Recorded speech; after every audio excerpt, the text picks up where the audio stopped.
Thousands are protesting in India after a female doctor was assaulted and murdered in a state hospital in Kolkata. A woman was attacked by a group of men inside a bus in New Delhi. Domestic violence remains a big problem in India. 87.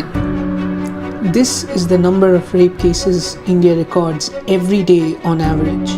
Women live in fear of sexual violence so extreme and so common. Salam sejahtera, kami kelompok 4 mata kuliah politik di Asia Selatan yang beranggotakan Maria Agnesia Graciela, Maria Novella Wulandini, Nailah Airyani Putri, dan saya Nazila Kamilia Rizaldi. Dan pada kesempatan kali ini, kami akan mendiskusikan mengenai rap culture dan hubungannya dengan sistem kasta di India. Pemerkosaan, baik secara verbal maupun fisik, telah menjadi hal yang biasa di India. Hal ini seperti sudah mengakar kuat dalam masyarakat India. Adver Rashid Shah, seorang sosiolog dan analisis sosial politik New Delhi, mengungkapkan bahwa pemerkosaan telah menjadi budaya di sana.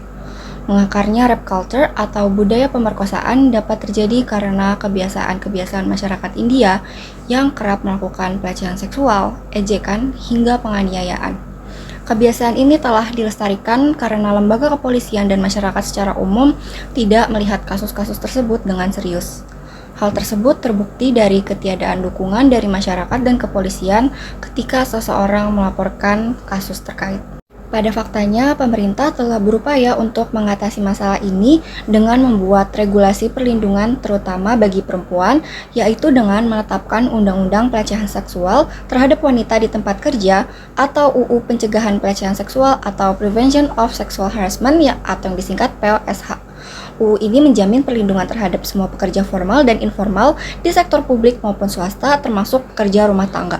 UU POSH juga menjamin perlindungan terhadap perempuan dalam perjalanan di mana pemerintah berupaya memasang pelacak GPS, CCTV, dan fasilitas telepon darurat. Selain itu, pemerintah juga bertanggung jawab untuk mengembangkan materi pelatihan dan pendidikan, menyelenggarakan program penyadaran, memantau penerapan UU, serta memelihara data jumlah kasus pelecehan seksual yang diajukan dan diselesaikan. Namun, penegakan hukum oleh pemerintah tetap sukar diandalkan, yang mana membuat rap culture di India masih masif terjadi. Seorang aktivis sosial dalam Pasricha 2024 menyebutkan sedikitnya ketakutan masyarakat terhadap hukum. Hal ini dikarenakan pengadilan jarang menghasilkan hukuman, yang mana tingkat hukuman dalam kasus pemerkosaan hanya mencapai 28%. Kompleksitas pemerkosaan di India juga ditambah dengan fakta bahwa India dikenal dengan sistem kastanya yang kuat. Sementara budaya pemerkosaan sangat masif terjadi di kalangan kasta bawah di India. Seperti yang diungkapkan oleh Kaushik dan kawan-kawannya, kesenjangan antar kasta membuat rap culture atau budaya pemerkosaan di India semakin kompleks. Kaushik dan kawan-kawannya menyebutkan bahwa perempuan yang datang dari kasta bawah lebih berisiko mengalami pelecehan seksual dan pemerkosaan disebabkan oleh kesenjangan yang terjadi di antara kasta atas dan kasta bawah. Yang selanjutnya kasus-kasusnya akan dijelaskan lebih lanjut oleh teman-teman saya. Salah satu kasus pemerkosaan yang sempat menggemparkan beberapa bulan lalu datang dari dunia medis, di mana terjadi insiden tragis terkait pemerkosaan dan pembunuhan seorang dokter muda di Kolkata, India. Kejadian ini diawali ketika Dr. Momita Debnath dilaporkan hilang oleh rekan-rekannya pada pagi hari di tanggal 9 Agustus 2024 lalu. Sebelumnya, ia terakhir terlihat menuju ruang seminar di dalam lingkungan kampus untuk beristirahat setelah menyelesaikan shift kerja selama 36 jam di R.G. Karl Medical College and Hospital. Jasad Dr. Debnath kemudian ditemukan hari itu juga dalam keadaan setengah telanjang dengan luka-luka yang terlihat menunjukkan adanya penyerangan brutal. Hasil otopsi yang telah dilakukan juga mengkonfirmasi bahwa dia telah diperkosa dan dicekik hingga tewas. Laporan tersebut merinci cedera parah pada saluran genital, wajah, dan bagian tubuh lainnya yang menunjukkan adanya perlawanan keras sebelum kematiannya. Kasus ini pun sontak menimbulkan kehebohan di masyarakat, terutama di kalangan profesi medis dan juga aktivis HAM. Sebagai bentuk protes, komunitas medis di Kolkata dan seluruh India dengan cepat bergerak untuk menuntut keadilan bagi Dr. Debnath. Aksi demonstrasi massal kemudian meletus di berbagai wilayah di India, mulai dari Kolkata, Delhi, Mumbai, Chennai, dan juga kota-kota besar lainnya. Aksi tersebut pun diikuti oleh sejumlah dokter, mahasiswa kedokteran, dan petugas kesehatan yang ikut turun ke jalan. Mereka mengadakan acara peringatan dengan menyalakan lilin dan pawai untuk menghormati kenangan Dr. Depnat serta menuntut tindakan keamanan yang lebih ketat di rumah sakit. Insiden tersebut juga menarik perhatian internasional dengan asosiasi medis dan juga organisasi hak asasi manusia dari seluruh dunia yang menyatakan solidaritas mereka dengan para dokter yang berunjuk rasa di India. Komunitas medis global mengutuk serangan tersebut dan menyerukan tindakan untuk segera memastikan keselamatan para profesional kesehatan. Adapun, mengingat korban merupakan seorang dokter yang tentunya profesi ini dipandang sebagai bagian dari kasta atas di India, maka kasus tersebut lebih mendapat sorotan dan investigasinya terkait pelaku juga dilakukan secara intensif oleh aparat kepolisian. Hingga saat ini, polisi juga telah berhasil mengamankan salah satu pelaku terkait pembunuhan dan juga pemerkosaan dari Dr. Depnat.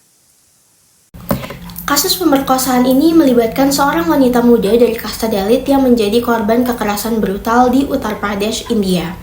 Insiden ini terjadi pada tanggal 29 September 2020 lalu ketika korban yang berusia 22 tahun dilaporkan diperkosa secara bergiliran oleh dua pria di distrik Balrampur. Setelah diserang, korban ditemukan dalam kondisi yang kritis dan akhirnya langsung dilarikan ke rumah sakit, namun nyawanya tidak terselamatkan. Otopsi mengonfirmasi adanya tanda-tanda kekerasan seksual yang sangat kejam hingga mengakibatkan kematiannya tersebut tidak dapat dihindari oleh pihak medis. Kasus ini menjadi kasus kedua yang terjadi dalam satu minggu yang sama setelah kematian seorang gadis kasta Dalit berusia 19 tahun yang juga diperkosa secara bergiliran oleh pria dari kasta tinggi di daerah yang sama. Keluarga korban mengatakan kepada surat kabar Indian Express bahwa terduga utama selalu mengganggu kaum Dalit di daerah tersebut. Berbagai partai oposisi di India juga mengecam. Mayawati, mantan ketua Menteri Uttar Pradesh dan juga politikus Dalit mengatakan bahwa pemerintah seharusnya memberikan segala bantuan yang mungkin dilakukan kepada keluarga korban gitu, dan juga memastikan hukuman segera kepada para pelaku dengan mengadili mereka melalui sidang kilat.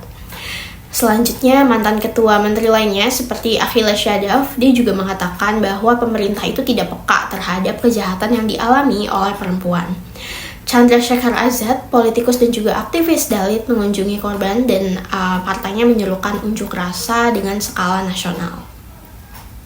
Tragedi ini segera memicu kemarahan masyarakat terutama di kalangan aktivis hak asasi manusia dan juga komunitas Dalit di seluruh India. Aksi protes besar-besaran terjadi di berbagai kota termasuk New Delhi dan juga Uttar Pradesh, yang mana para demonstran menuntut keadilan dan juga perlindungan yang lebih baik bagi kaum kasta Dalit. Dengan lilin-lilin yang dinyalakan dan juga plakat-plakat yang menyerukan keadilan, protes tersebut menjadi sebuah simbol perlawanan terhadap diskriminasi berbasis kasta yang memang sudah mengakar sejak lama di India. Kasus ini juga menarik perhatian sisi internasional dengan organisasi hak asasi manusia dari berbagai negara untuk menyatakan solidaritas mereka dan juga menyerukan tindakan segera untuk menghentikan kekerasan terhadap komunitas Dalit yang terjadi di India.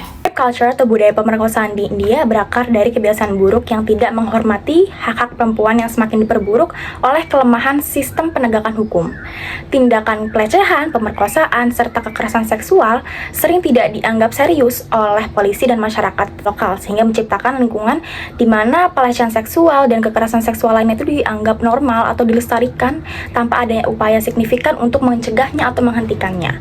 Nah, sistem kasta yang kuat di India itu semakin memperburuk budaya pemerkosaan ini dengan perempuan kasta rendah seperti Dalit lebih rentan menjadi korban pelecehan seksual. Hubungan antara kasta dan pemerkosaan terlihat lebih jelas dalam ketimpangan perlakuan antara korban dari kasta yang berbeda.